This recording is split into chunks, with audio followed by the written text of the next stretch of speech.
रविवार 6 फरवरी को 92 साल की उम्र में देश की स्वर कोकिला लता मंगेशकर ने इस दुनिया को हमेशा हमेशा के लिए अलविदा कह दिया। मां सरस्वती का दूसरा रूप कही जाने वाली सुश्री लता मंगेशकर जी के बारे में कुछ कहना सूरज को दिया दिखाने वाली बात होगी। फिर भी हम अपनी भावनाएं उन्हीं से जुड़ी बातों के जरिए व्यक्त कर रहे हैं। साथ ही हम यह भी जानेंगे कि जिन्हें पूरी दुनिया सम्मान से लता दीदी कहती है, उन्होंने ऐसा क्यों कहा था कि वे नहीं चाहती कि लता मंगेशकर के रूप में दोबारा उनका जन्म हो। नमस्कार दोस्तों, हमारा आज का यह वीडियो स्वर कोकिला स्वर्गीय लता मंगेशकर जी को समर्पित है और साथ ही अनारा टीवी की ओर से उनके प्रति एक विनम्र श्रद्धांजलि भी है।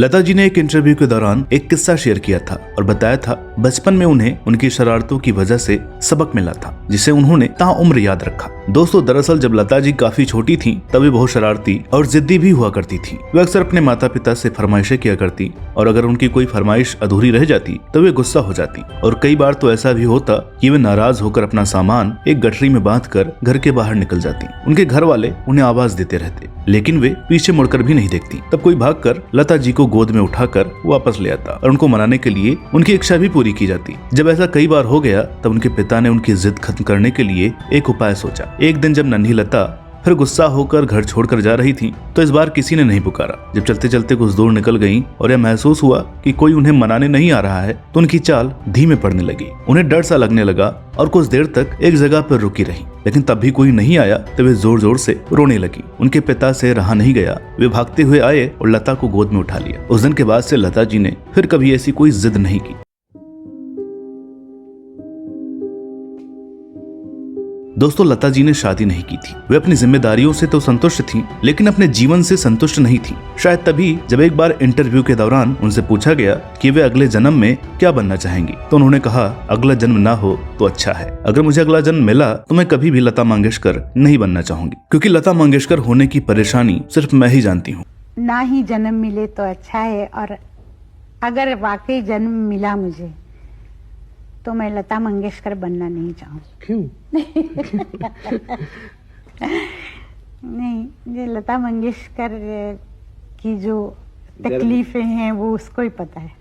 दोस्तों, लता जी ने अपने जीवन में सब कुछ हासिल किया, लेकिन कभी उन्होंने ऐसा समय भी देखा था जब उनके परिवार को बहुत ही मुफलिसी का सामना करना पड़ता था। एक पुराने साक्षात्कार में उन्होंने बताया था कि कई बार ऐसा भी होता था जब उन्हें और उनके भाई बहनों को भूखा ही सोना पड़ता था। उन्होंने बताया था कि हम 5 भाई बहन थे और पिता की मृत्यु के बाद मुझे ही सबकी जिम्मेदारी उठानी पड़ी थी। पुणे का हमारा घर भी बिक गया था और हमें किराए के घर में रहना पड़ा। आज तक को दिए एक इंटरव्यू में लता जी की बहन मीना मंगेशकर जी ने लता जी के शादी न करने को लेकर खुलासा किया था। मीना जी ने बताया था कि सब कुछ था लता दीदी के पास, लेकिन हम लोग भी तो थे ना। अगर वो शादी करती तो हम लोगों से दूर हो जाती और दीदी ऐसा नहीं चाहती थी, इसलिए उन्होंने शादी नहीं की।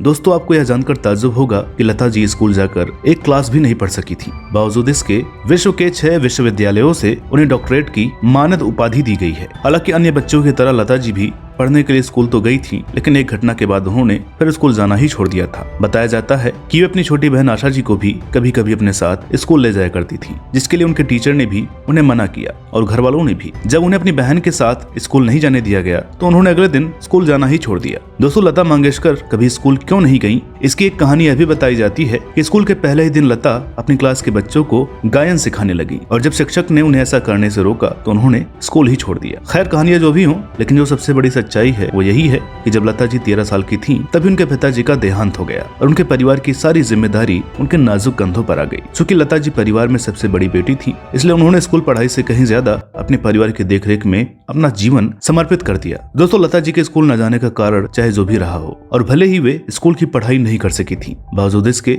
अपने संगीत ज्ञान और समर्पण के लिए दुनिया के 6 विश्वविद्यालयों ने उन्हें डॉक्टरेट की डिग्री दी है और अपने पूरे करियर के दौरान उन्हें ढेरों पुरस्कारों से सम्मानित किया गया है, न सिर्फ राष्ट्रीय बल्कि अंतर्राष्ट्रीय भी।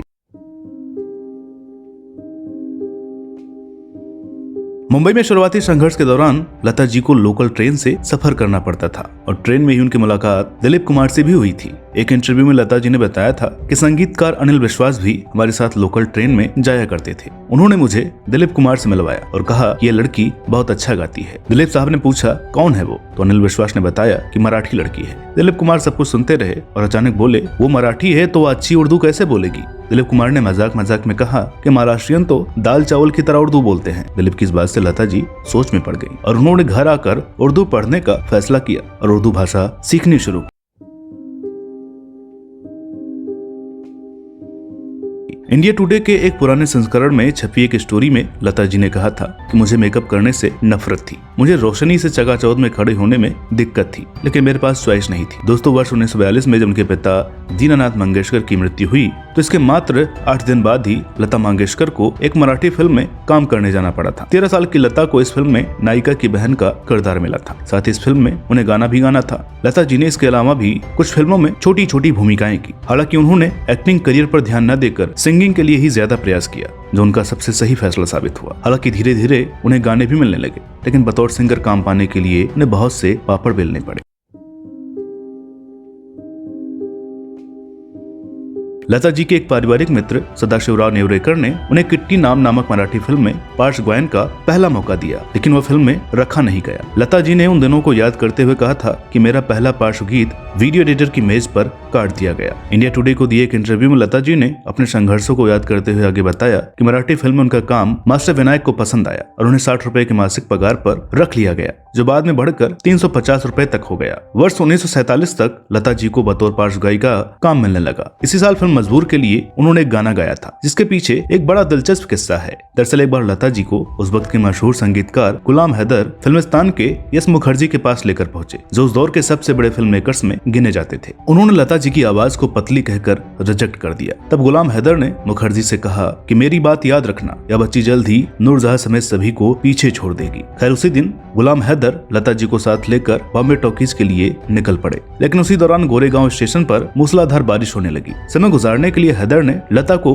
वही गाना सुनाने को कहा जो उन्होंने मुखर्जी को सुनाया था। लता वह गीत गाने लगी। उस गीत के बोल थे, बुलबुल मत रो। गाना खत्म होने के बाद हैदर ने एक शब्द भी नहीं कहा, लेकिन इसके 1 घंटे बाद लता जी यही गीत बॉम्बे टॉकीज में गा रही थी और उन्हें फिल्म मजबूर में गाने के लिए चुन लिया गया था। इसके बाद से लता जी ने कभी भी पीछे मुड़कर नहीं देखा।